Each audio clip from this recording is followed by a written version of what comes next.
भाई किसी ने सच ही कहा है, एक कौवा कितने ही दूध की गंगा में नहा ले वो कभी हंस नहीं बन सकता। और वैसा ही हाल हमारे देश के बॉलीवुड के कुछ एक्टर्स का भी है। वो अपने अंदर की गंदगी चाहे अपनी एक्टिंग से कितना ही छुपा ले, लेकिन उनके अंदर की ये गंदगी एक दिन लोगों के सामने आ ही जाती है। और ऐसा ही हुआ है एक शो में जिसका नाम है too much fun with Kajol and Twinkle. वैसे तो इसका नाम यह है, लेकिन मेरे हिसाब से इसका नाम होना चाहिए too much vulgarity with Kajol and twinkle.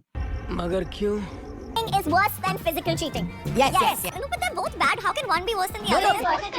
I believe physical infidelity is not a deal breaker. I mean, रात गई बात नहीं रात के बाद और बात नहीं I don't think it's a deal. You're young. No, it's a deal breaker. I don't think it's a deal. No, the deal is broken. No यार, sometimes ठंड लग जाती है. अरे लेकिन नहीं cheat blanket में डालो. We are 50, she's in her 20s. She will get into this circle soon. Okay, come on.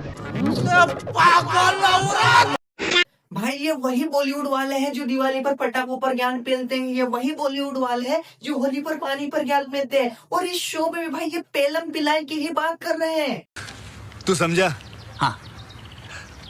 नहीं, तू समझा नहीं।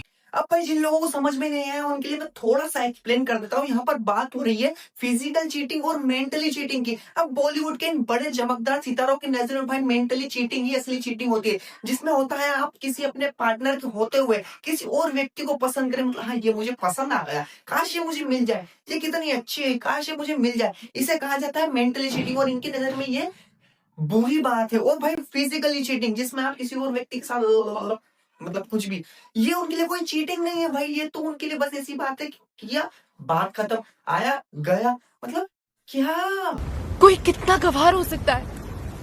जाहिलियत की भी हद होती है। अब भाई तुम में से जितने भी लोग इन बॉलीवुड के सितारों को अपना आइडियल मानते हैं उन लोगों के लिए भाई मुझे दिल से बुरा लग रहा है यार, क्योंकि भाई यही असली चेहरा है इन बॉलीवुड के सितारों का। क्योंकि इन लोगों को सिर्फ एक मौका चाहिए होता है किसी और व्यक्ति के साथ सोने के लिए। कभी इन्हें ठंड लग जाती है तो कभी इन्हें ये इनकी आजादी लगती है, लेकिन भाई हमारी भाषा में इसे प्योर छिनराई कहा जाता है, छिनालपंथी कहा जाता है। बड़ा हरामी हो बेटा यार ताऊ मैं कैसे हरामी हो सकता हूँ? ये बॉलीवुड वाले चीख चीख कर अपने कर्म कांडों का बखान कर रहे हैं और मैं इनके कर्म कांडों को अगर कोई नाम दे देता हूँ तो मैं हरामी। भाई ये तो गलत बात है ना यार। बैठी आपके फादर आए हैं।